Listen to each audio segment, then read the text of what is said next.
but let me know if you still. Yeah, you did. Thank you. It's the 8th of October, Rabbi Furst Pirkei Avos. All right, Shalom. Good morning again. This is Rabbi Shlomo Furst Yeshiva Tzavanav Yerushalayim Kirab Zoom. Ben Azman Yishu Chag Sukkos Shana Tafshin Pei Talid Yerushalayim. When we're discussing the first Rashi in Humash, as you probably know from past years, or maybe from what you've done since yesterday, Simchas Torah, the first Rashi explains in somewhat of a detailed explanation that the Torah really didn't have to start from Bereshis. It really could have, by all rights, started from the first mitzvah was given, which was in Mitzrayim, the mitzvah of Rosh Chodesh, given by Kadosh Baruch Hu directly to Moshe Rabbeinu. But nevertheless, the Kadosh Baruch Hu included the Ma'aseh Bereshis and all the other things in Sefer Bereshis for the fact that the non-Jews will come along with a claim that we Jews have stolen the land of Israel, and therefore, in order to counter that claim, Kadosh Baruch Hu wants to make it clear that He is the owner, creator, and sustainer of everything in existence, and therefore, if He chooses and He wants to give Eretz Israel to the Jews, He has the right and the ability, and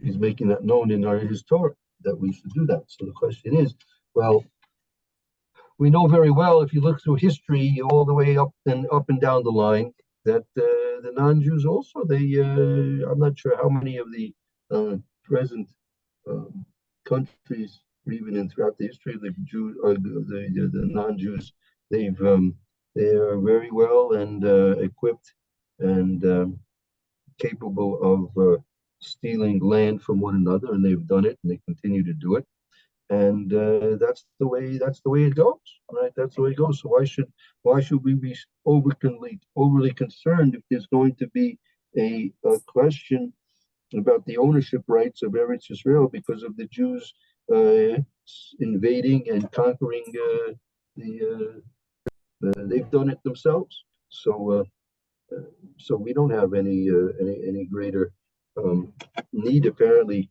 to be any more humane than they are.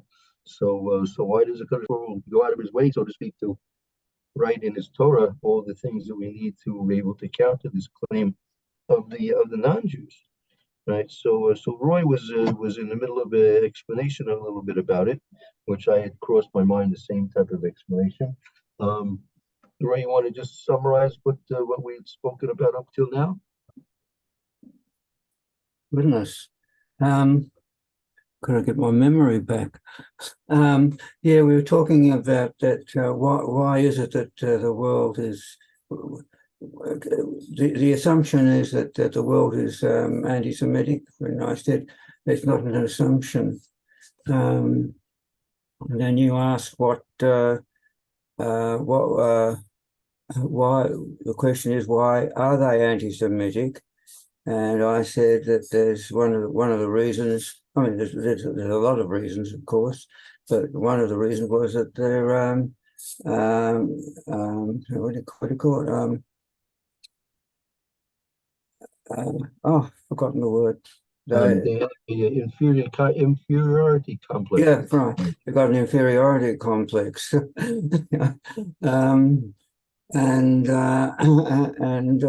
that's. So they take it out on Jews, and another thing is that they hold us in different standards, different standards to them. Whatever standards they hold us to, it's they're standards that go by are marked by anti-Semitism. Mm-hmm. So those ideas have been discussed by many in terms of the subject, and there may be some truth to that, to both those ideas, and they may be really two sides to the same coin, meaning since they hold us to be more morally responsible than they, right? So that also gives rise to the inferiority complex that they have because they realize that we are on some type of higher level than them, and that gives them that sense of inferiority or hatred, in fact. Um, so yeah, go ahead. Oh, we've got to bring in Hashem somewhere. Okay, go ahead. So Uh, I'll give you the honors. oh, thank you. I'm not so sure I am with this though, but what do we say in one of the Tehillim? This is Hashem's world. He does with it what he wants, and we've got and we can't criticize what he does. It's one of the Tehillim we say in the morning. Right. I've forgotten which one it is. Anyway, so we see that Hashem has long views. He can see, not that he can see into the future, because the future for him is at present, but the outcomes, so far as we are concerned, from our time perspective, are modeled or sort of not modeled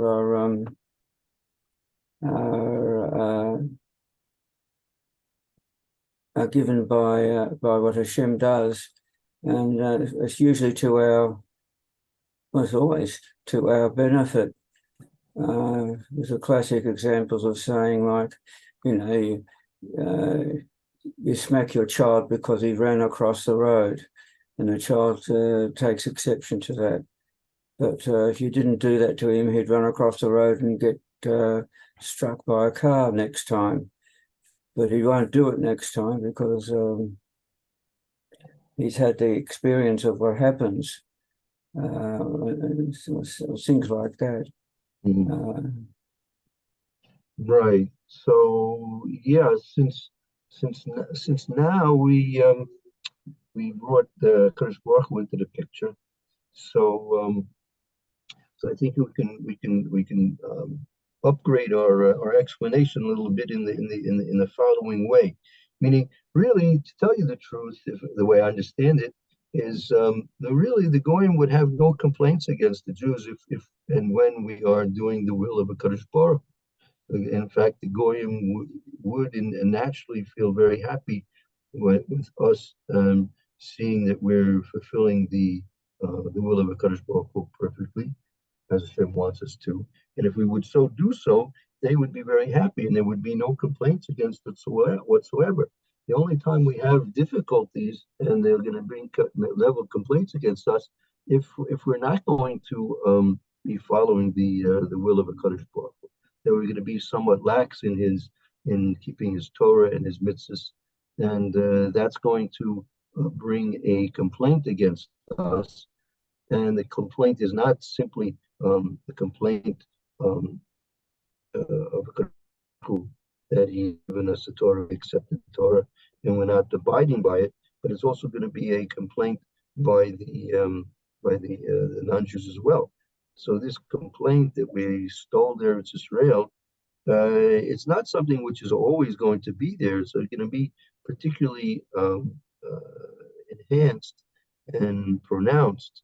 That's better, pronounced, and particularly pronounced in the times when we're going away from the Ratzon of a Kadosh Baruch Hu.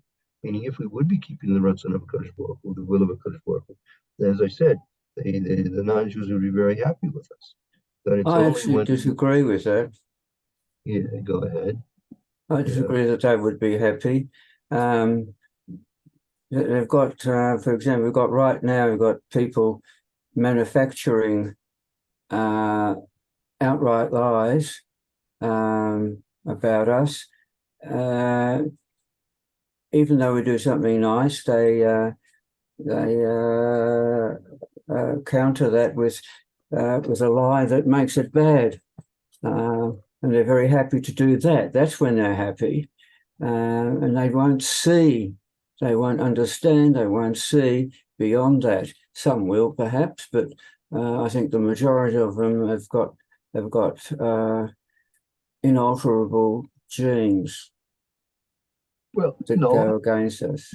I'm not convinced about that. No, I don't think so. First of all, we're very, unfortunately, terribly so. We're very far away from doing what Hashem wants us to do. There are, Baruch Hashem, there are B'nai Torah, there are Dati'im here, not only in Eretz Israel, but also throughout the rest of the world as well. And by far, unfortunately, the terrible fact is the far majority are very far from what Hashem would like them to be. So we can't expect more from the goyim if we're blind, if our own people are blind to the will of God, then we can't, which is the truth. This is the truth. We can't assume that the goyim will be any better equipped to see and admit to the truth themselves. So just as unfortunately we are terribly blinded, unfortunately they're going to be terribly blinded as well. Mm. Yeah, was it say that all the nations will submit themselves to us and be our servants and stuff like that? Where does it say that? Oh, we just finished 3 weeks. 3 weeks ago was the second day of Rosh Hashanah. That was a central theme of Rosh Hashanah, right? Mm-hmm. That the goyim will eventually recognize when we ourselves recognize that Hakadosh Baruch Hu is the true King, and we have to gladly and happily serve Him, loyally serve Him. Then they'll acknowledge that we are His servants. And then they will, in turn, also acknowledge that they're His servants and they're our servants as well. Mm-hmm. It's a chain reaction. It's Mm-hmm. a chain reaction. But to the extent that, again, whatever, there has to be some critical mass of the Jewish people that are keeping the will of HaKadosh Baruch Hu in the proper way, that HaKadosh Baruch Hu is willing to so to speak, forego perhaps the majority for the sake of the minority, and that's what we had with one of the symbolisms of the Daled Minim, right? We have the Daled Minim, right? So you have the esrog. The esrog has both tam, flavor, and reach, and aroma, which represents Torah and mitzvahs, Ma'asim Tovim, and but the esrog is the minority. You have three other species which are the minority. You have the lulav, which only has tam, which is Torah, but doesn't have Ma'asim Tovim, doesn't have any aroma. And then you have the hadassim, which has aroma, which is Ma'asim Tovim, but doesn't have any tam, it doesn't have any flavor to it. Then you have the Rabbis, which have neither Torah nor Ma'asim Tovim. It has neither tam nor re'ah, neither aroma or flavor. And so again, you have to have that critical mass. Maybe again, you could, if you have 4 species and the esrog is 1 of 4, so maybe it's 25%. Or maybe you could look at it differently. Maybe you have 3 hadassim, and you have 2 arabas, so that's 5, and the lulav, that's 6. So the esrog is 1 in 6. What is that, about 17%? Right, was that about 17%? 1/6 is about 17%. Yeah, about that. Something like that. So maybe that's a critical mass. I don't know. It's not, I don't, these things are only Kadosh Baruch Hu's wisdom can know what and when and how this critical mass is maintained. But when you have that critical mass, so things are more or less stable. But if you don't have that critical mass, then the whole situation becomes unstable, Mm. right? So Well, that was the main. with Hashem, the critical mass is not necessarily a physical thing. It's also critical mass of belief, critical mass of emunah, critical mass of the way we operate our religion. Yeah, of course, of course. It's not simply numbers. It's both in quality and quantity. That because sometimes you can have one tzaddik. One tzaddik can be, the Gemara speaks about this, because I'll speak about this there. That one tzaddik can be Matzel can save the whole generation. Like we see in a couple of parshas from now, whereby Sedorim, Avramino prayed that there should be. He came down to the minimal of 10 people to save the whole situation. It would have been enough 10 people to save the whole situation. So you're right. It doesn't only Hashem's wisdom is capable of understanding and dealing with how the actual mathematics of this critical mass functions. Right? But and when that critical mass is there, so as I say, the situation is stable. Then when we had the situation 60 years ago where obviously the critical mass disintegrated, and the whole Klal Yisrael was in a great terrible suffering and danger. Mm. Uh, yeah. I don't know why, but I've just sort of this critical mass business, and then automatically I think of E equals MC squared. I think of what's his name?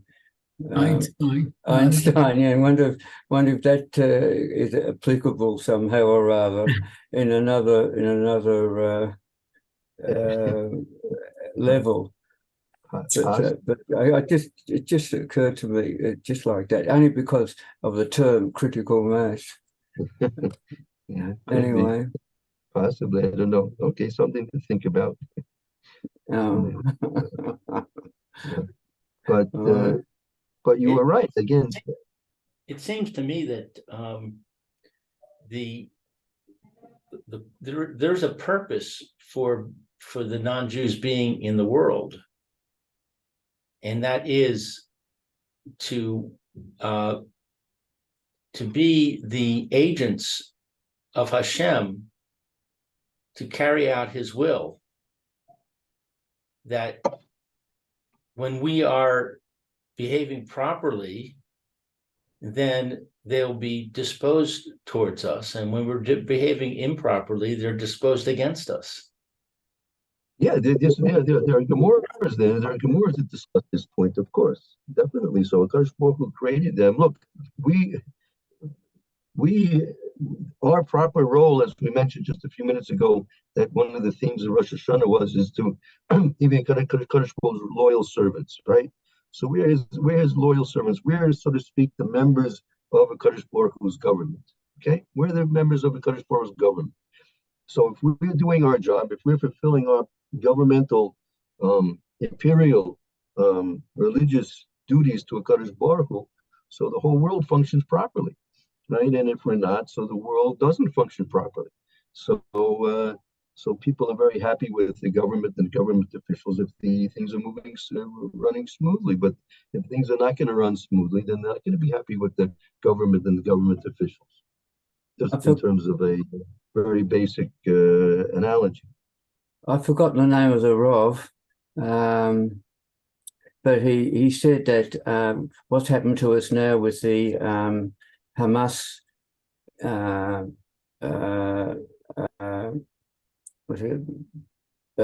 fighting us is because of our attitude, our divisiveness, and what happened in Tel Aviv with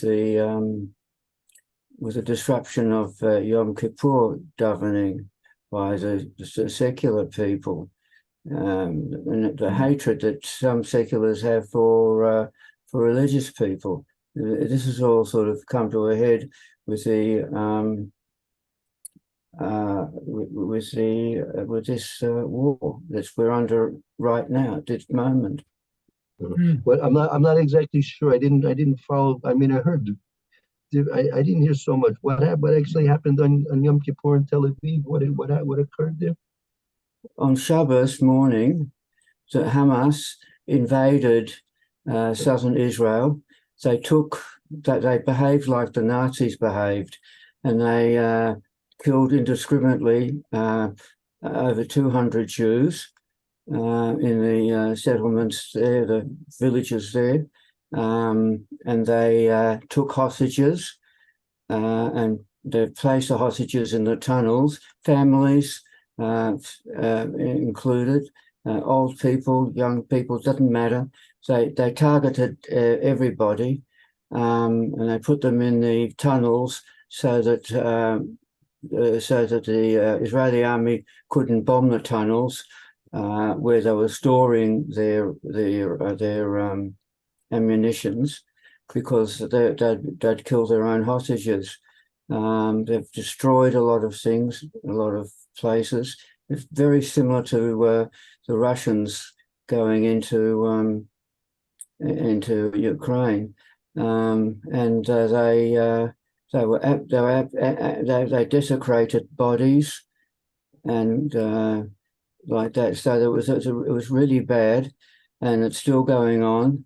You're not supposed. There's a war footing now. Netanyahu. And how does this relate to Yom Kippur though? I didn't say anything about Yom Kippur. This is happening now. No, I understand, but you said that some Rav mentioned that this had some relationship to something that happened on Yom Kippur. Oh, I see. Yes, because I don't know if you heard, but in Dizengoff Square there was a public prayer for religious Jews doing the Yom Kippur service there. And secular people came in and disrupted it, and they fought. They completely destroyed the davening, and this, and because of this and other things that happened like that,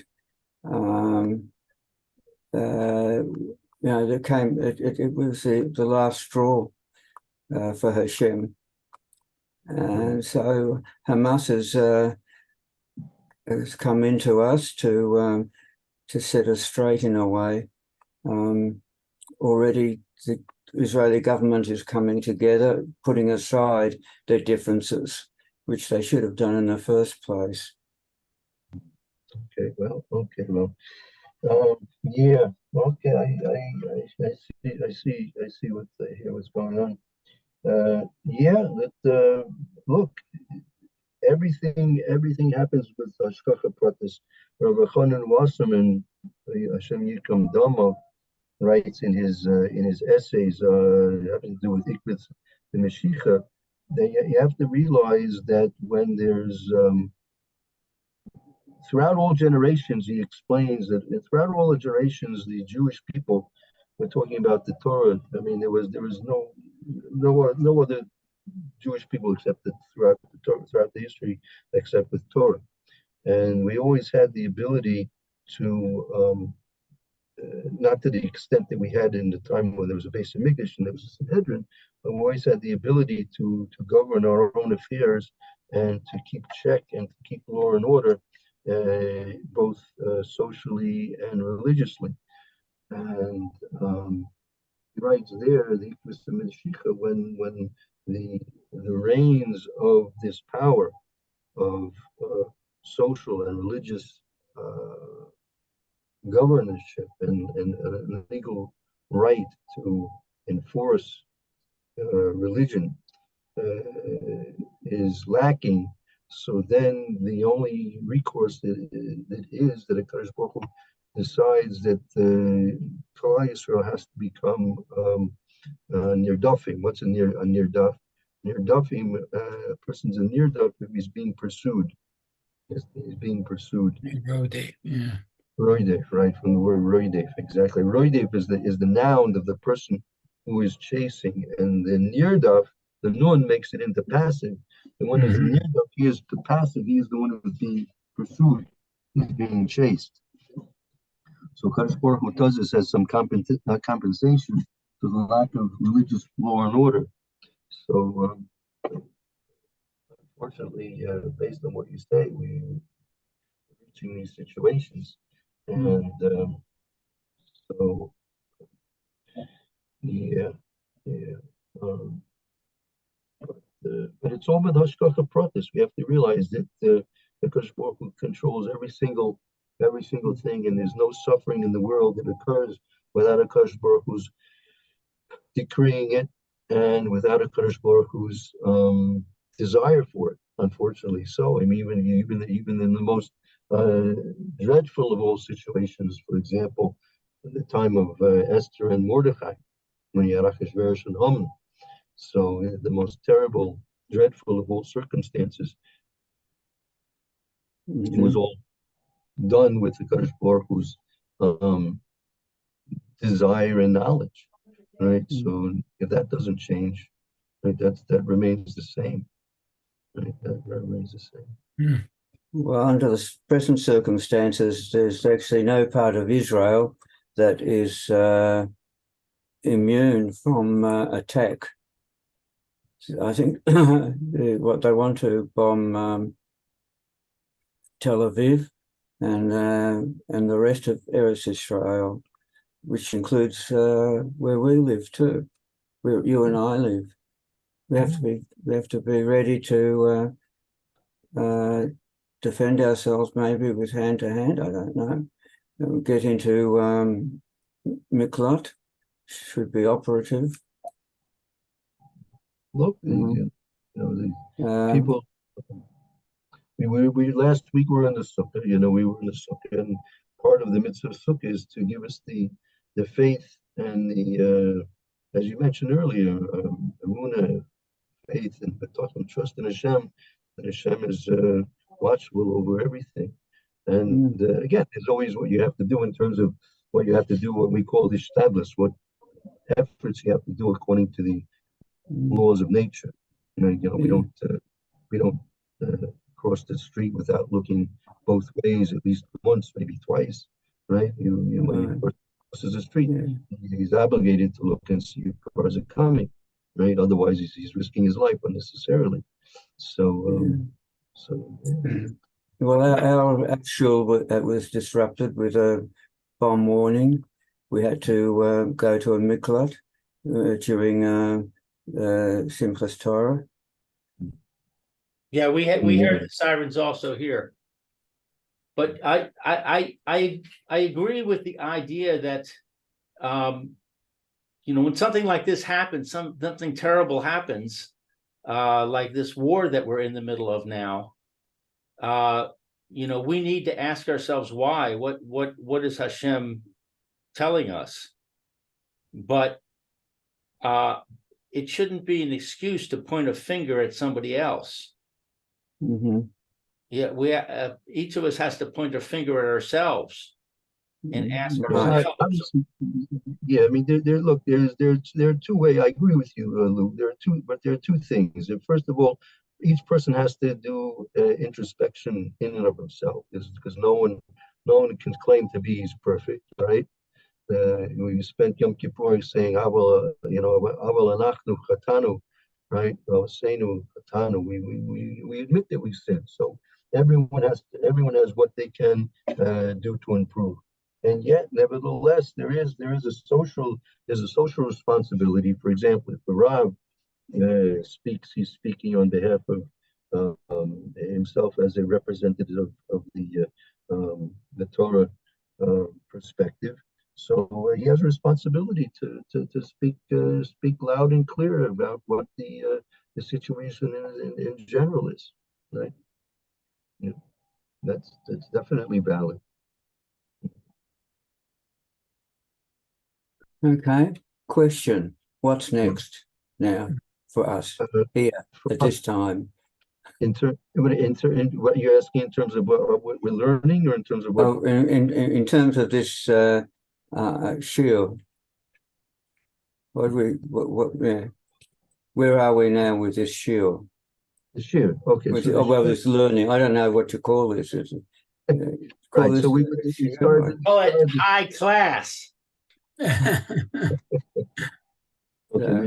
we started discussing the first Rashi, right? So getting back to our point, we were just going what we I guess diverted from the point to get why is there anti-Semitism? Because we were questioning the fact that if Rashi says that the Goyim um, will have claims against the Jews that we stole Eretz Israel, so why are they being more facetious? Uh, and and uh, and claiming things against us, which they themselves know they are guilty of themselves. And you said that they have a different standard of morality for us, them, and it also stems from perhaps their sense of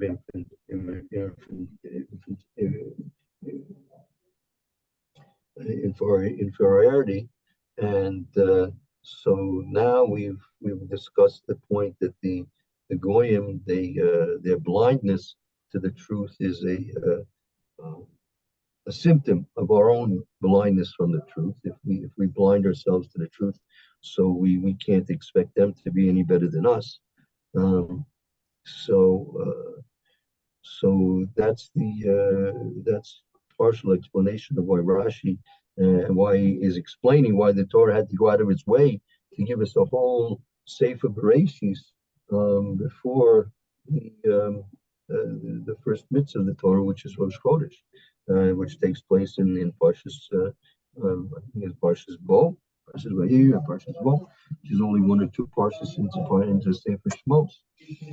So we have these indications, and that's built into the fabric of the universe. Because again, as we said, we the Jews are supposed to be the loyal imperial subjects of a Kadosh Baruch Hu. So when the imperial government is running properly, so everybody's happy. When it's not running properly, everybody's not happy. Then things happen. Things happen. Yeah. So the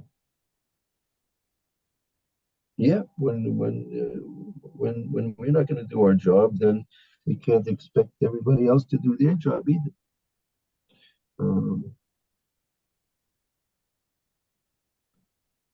See, when Adam Rishon was created, he was given two jobs. If you look at the pasuk says he was created, and Hashem said that he should be la'avda v'lashamra. He should work. He should work the gan, meaning maintain the gan, v'shamra, and protect it. So he had two commands which Kadosh Baruch Hu desired from Adam. Besides, the third one was not from das. But the two ones, the Avda Veshamra, you look at the pasuk there. The pasuk says that Kadosh Baruch Hu told Adam Rishon that have they serve,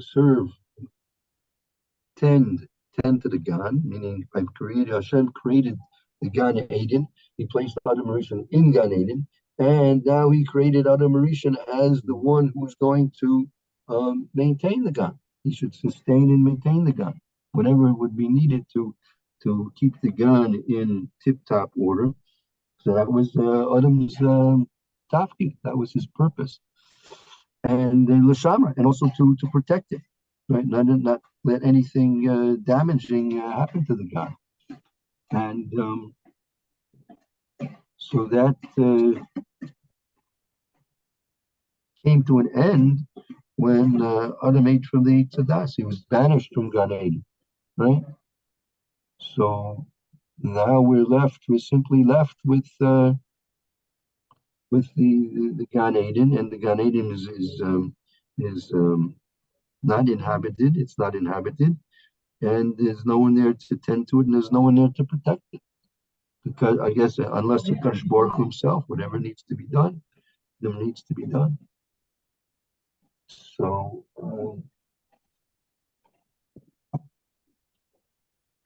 I can maybe think something that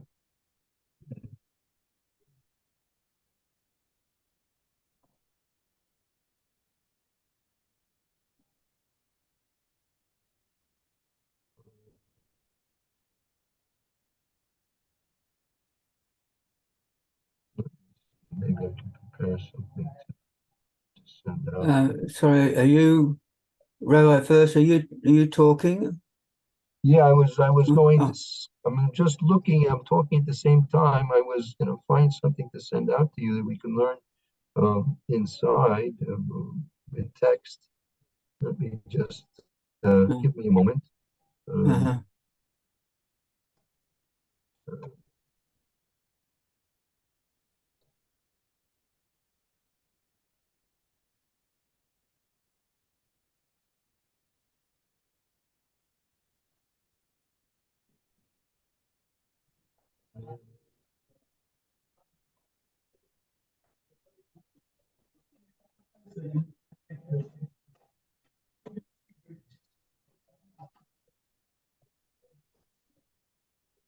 Mhm.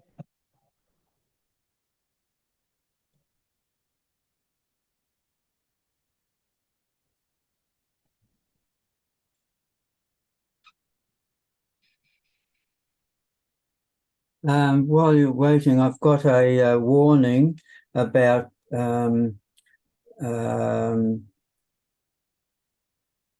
cyber attacks. There's a cyber attack on Israel, and it says here, do not answer a 0022 phone call or a +1866 call.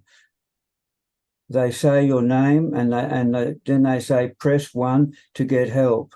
Do not answer at all. There is a cyber attack on Israel. And there's another one here that we're going to upload pictures from a Moroccan earthquake on WhatsApp. The file is called Seismic Waves CARD, capital card. Do not open it. It will hack your phone in 10 seconds and cannot be stopped in any way. Pass information on to family and friends. They talked about it on TV. A cyber attack on us is also starting from all kinds of directions. So to be careful. They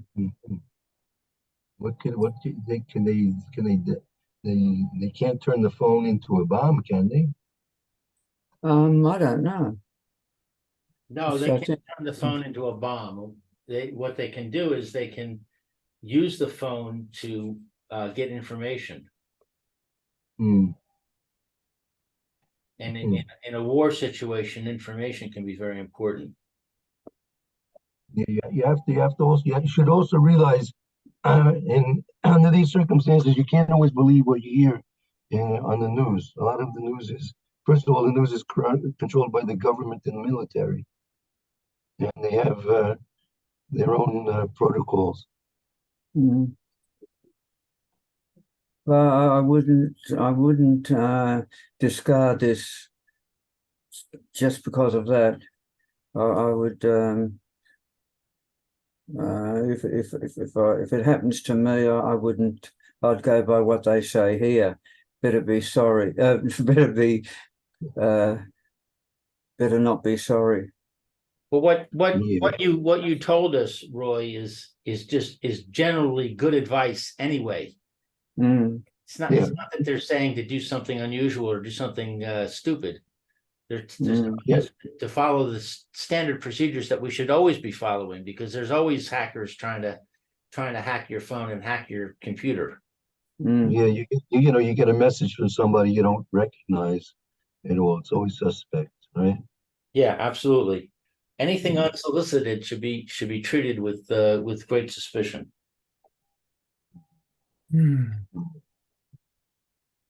If you put in the rubbish bin, will that do it? Could that do anything? If you delete it, merely deleting, can that trigger something? Generally, no. Generally, the advice is to delete it. Mm. Okay. Anyway, I thought I'd say that to fill in the time that the rabbi is looking for something. That's a good idea. That's good. That's good. You're doing a good job, Roy. Yeah. Yeah, and unfortunately, the job is there to be done. Yeah, that's for I sure. got these warnings from B'nai Yaakov WhatsApp site. B'nai Yaakov is the name of the shul I go to. They've got an app site, and they've got they talk to each other all the time. Unfortunately, some of the talk is about people that have been killed that are related or friends to the people in B'nai Yaakov. They've been killed in the war just now. My wife got a number of emails, or not emails, WhatsApps from a group she's on, where people were asking, pray for my son, pray for my grandson, because all these people have been called up to the reserves. They were reserves. They've been called up to duty, and they're now in the war. Yeah, we've got one grandson. He's been called up. He was on reserves, but he's been put into the north. Baruch Hashem. But there still could help. Stuff could come from the north. Bad things. Yeah, could they're come. still. They said they were attacking from the north too. Yeah, well, you got Iran. Iran is behind it all. So they're Right. they're behind Hamas and Hezbollah. Mm. They're pulling the strings. Yeah. And they're being supported by Biden. Well, he gave them a bunch of money. Yes.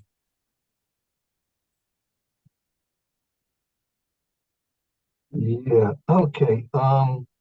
Let's see.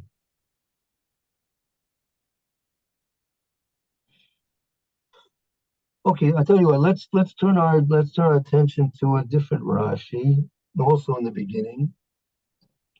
Maybe if you have a Humash there, maybe it's worth a look at the Rashi inside. I don't want to send anything out yet. We're talking about Rashis now, Rabbi. Yeah. Look at Bereshis there. Look at Bereshis.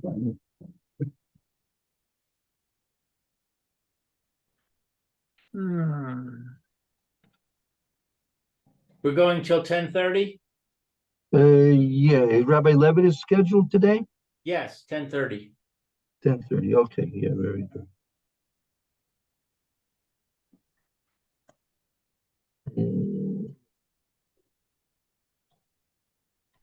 Okay.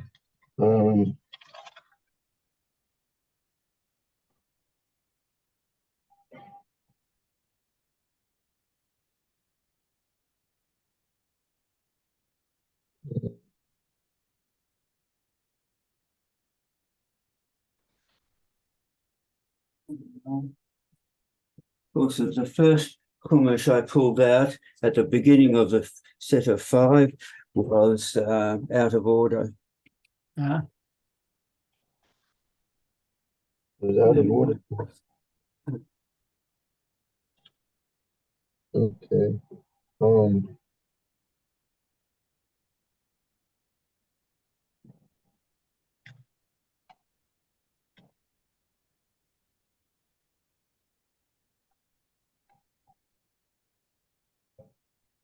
So we're looking at the second. I'll direct you. I'll tell you which one we're going to be looking at in a moment. Yeah. Take a look here. It's in the discuss this actually. It's at the very end of the first pasuk, right? End of the first Rashi. The long Rashi. Yeah, it is a very long. Just before base, go to base. See the second Rashi, base Tovo. There's a little Rashi above that. Bora Elokim. I see it. Okay, anyone would like to read that, Rashi? Well, we discussed this a few weeks ago, but it's worth reinforcing, I think. I'll read. Bara Elohim, my English says God's creating. Velo Ne'amar, it does not say Bara Hashem. Hashem's creating. She Batechila, because at first Allah b'machashava, it rose in thought, i.e., God considered, so to speak, leave roso, to create it, b'midas hadin, with the attribute of strict judgment, v'ra'ah, but he saw, she'ain, I think maybe I would translate it instead of but he saw, I would translate it as and he saw. Mhm. She'ain ha'olam miskayem, that the world would not endure. Hikdim midas rachamim. He gave precedence to the attribute of mercy. The shitfa, and joined it, the midas hadin, to the attribute of strict judgment.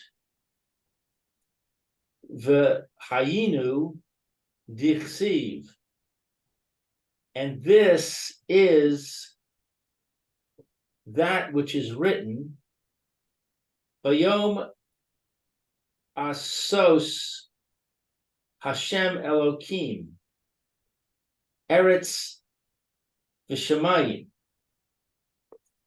on the day of the making by Hashem, God, the earth and the heavens.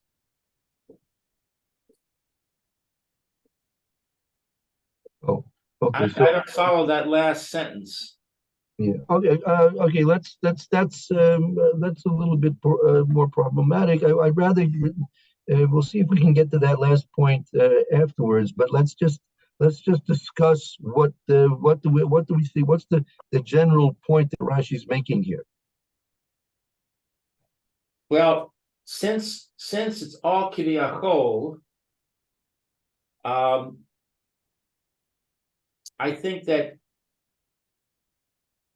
it's because Hashem, so to speak, or as to say, wanted kiviyachol to create with din.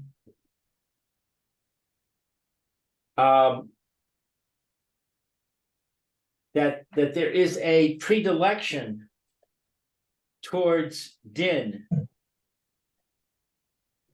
There's something about the nature of the world being din that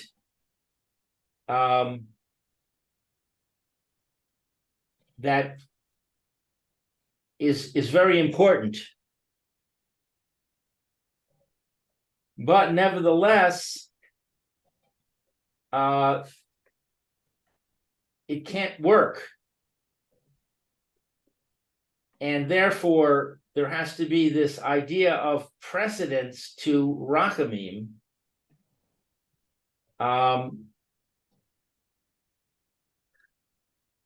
Despite the fact that really it should be all din. Okay, all right. Yeah, I hear what you're saying. I wanted to focus on You have two things here. You have din and rachamim, right? And you have bara, meaning creation, and then you have what Rashi says niskayim, to sustain something. You have two things here. There's creation. Creation has to be with din, and to sustain the creation, that has to be with rachamim. So they're really two separate actions taking place. The first action is the action of simply creation. So creation, that's what's absolute din, that's what's strict justice, because what is, and that's reflected in this name of HaKadosh Baruch Hu, Elohim. Elohim is the same. We've mentioned this before. I've heard it from many of my rebbeim. It's well known and accepted that the name of Hashem Elohim, that is the same gematria as Teva, meaning Teva is din. What we even in English refer to it as natural laws. Nature works through a series of nature works through laws, the laws of nature, right? There's no compassion in nature. Nature works according to laws, right? Right. If you want, however, to sustain something, if you want something to be sustained, to have it continue and to maintain it, right? Then for that you need rachamim. You need to instill within the machinery of the universe this aspect of rachamim.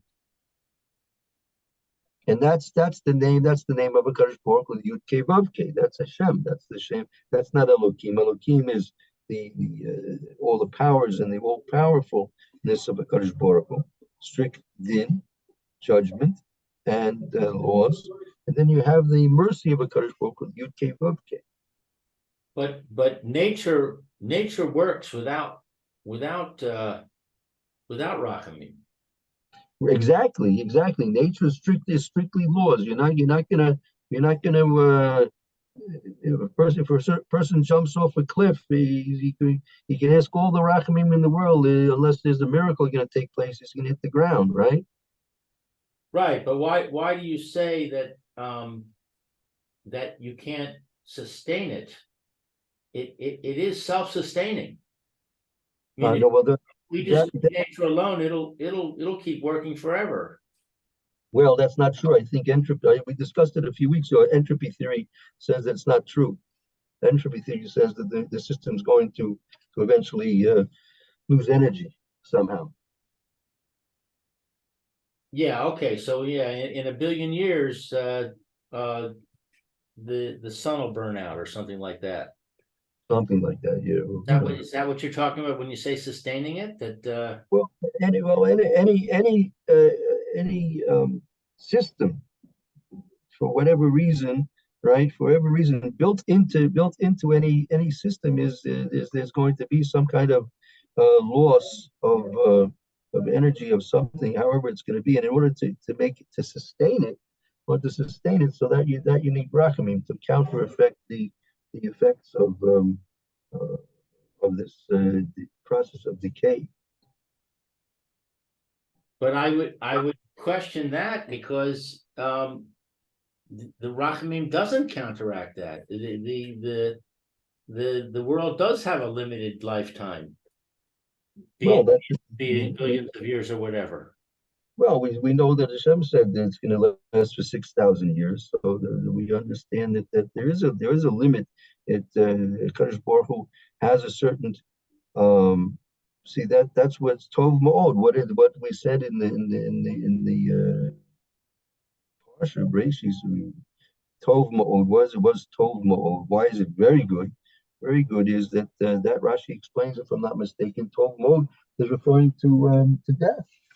Because people would, if they didn't, as Rashi explains, I think in Gehelis, if people would think and actually live forever, so they wouldn't accomplish anything. People are supposed to realize that they're here for a limited amount of time, that example, if a person had the keys to Fort Knox and he could go and come as he wanted, right? So he wouldn't feel any pressure to take anything out of there, right? Whenever he need another gold bar, he'd just go in and take another gold bar. But if you're told you only have 120 minutes, you only have 2 hours to go in and out of Fort Knox, so he'd be very busy for those 2 hours, right? Oh, yeah. Mm. So that's the Tov Ma'od. The Tov Ma'od is that if we realize that our time is limited, right, and also the time limit for the whole universe existence is also limited, that we have both a personal, we should, that's the way it's supposed to work. We should have both a personal and a collective desire to try and accomplish as much as possible, right? So that limitation of 6,000 years or 7,000 years is the Rachamim, is what you're saying. That's part of Rachamim. That's part of Rachamim. That because that also gives us that part of that is the Rachamim that Hashem wants to give us the incentive to try and accomplish as much as we possibly can while we're here, right? So unfortunately, the Golos mentality, this idea that you live for your day off, you live for your vacation. Shabbos is different. Shabbos is a day where you're supposed to be even more active in serving Kadosh Baruch Hu, right? Right? It's a day that you're supposed to accelerate your efforts to serve a Kadosh Baruch Hu. It's not a day off. In terms of malacha, it's a day of malacha, rest from malacha, because Hashem wants us to not be distracted by doing all the physical things in the world, and that we can accelerate and excel in serving Kadosh Baruch Hu during a day of rest from physical efforts. It's not a day off. It's a day where you're supposed to be even more active and excellent in your desire to serve a Kadosh Baruch Hu, right? But unfortunately, with this Golos mentality, people look forward to retirement. People look forward to the day off. They look forward to vacation. They look forward to the next holiday, right? One holiday after the next. There's Secretary's Day, Dog's Bone Day, whatever they can think of. Dog Day. whatever they can think of.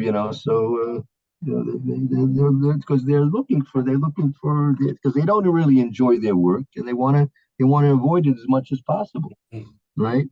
So they develop this mentality that you try and get away from the work as much as possible. But we're supposed to be taught, and we believe that we have a purpose, and that was a lot of what was going on Rosh Hashanah. Rosh Hashanah, Kadosh Baruch Hu was judging each and every person what their tafkid, what their purpose in life for the next year, and sometimes it could be for his whole life, supposed to be. The part of the judgment on Rosh Hashanah, we mentioned this from time to time during Elul in the days leading up to Rosh Hashanah, that a person's life is given to serving a Kadosh Baruch Hu, and a Kadosh Baruch Hu judges up each person on Rosh Hashanah to decide what's this person's mission in life going to be in this year to come, and perhaps for the rest of his life, on a daily basis, perhaps also. So, but that should be our attitude, right?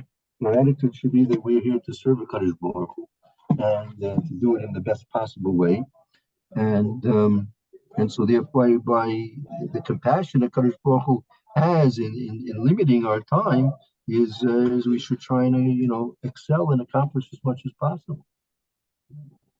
So that's really part of Chesed. On the other hand, you need, in order to create. I mean, again, this is only, so to speak. It's not, Kadosh Baruch Hu is not limited by anything, but this is just these expressions and these words that we see in the Torah are given to us so we can try and relate in some way and apply these things to ourselves. Meaning, when you're talking about creating, right? When you're talking about creating something, that it needs to din, it needs so you have to if you're going to if you're going to design a building, let's say an architect, right? You're an architect. So if you're not going to follow the rules of engineering, right? So that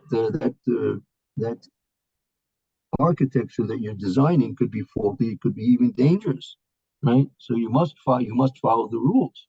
Must follow the rules. However, when you want to maintain the building, let's say once the building is built and you want to maintain the building, you want to sustain it. So then you have a chance that you can introduce more things with more things that have to do with Rachamim, that want to make the it more pleasant in some way or another, right? Make it more comfortable for people. So then you can introduce things which are more in terms of merciful and a Rahmanis. But in terms of designing, the actual design of something, right? The design has to go according to all the rules, right? So that's very important. So this Rashi is, I think, pointing this out for us as well. Meaning we have to relate to this as well. If Kadosh Baruch was revealing this to us in the Torah, and Rashi is explaining this in more detail. So we have to relate to it. So that, it's important when you're doing something, when you're building something, you're designing something, you're planning something. So you have to try and take into consideration all the rules that have to be followed in terms of the actual design of what you're trying to create, and it has to be done with strict adherence to what the rules may be. And once it's been completed, and then the rules have been followed, and it's now in a stage where it's in existence. So now, then you can use your midah of rachamim, of compassion, to enhance it in ways that are most beneficial and pleasant for everybody. So that's something to try and bear in mind. Okay, I guess that's about our time. So again, just to mention again, that we'll be starting at 9:30 tomorrow. Okay. And good. Hopefully, I'll have a chance during the course of the day to send something out. Whether I'm sure we'll decide what we'll do. Maybe we'll return to Pirkei Avos sooner than later. I'm not sure yet. I have to see if I find anything that's helpful and relevant for a short time for this one week before we start the Zman again. Okay, very good. Roy, Thank you, Rabbi. Thank you, Ruth. Thank you, Mayor. Hey, Have have a good day. Right, All right, see you guys later. right. Okay, When's very Rabbi good. Levitt? Rabbi Levitt is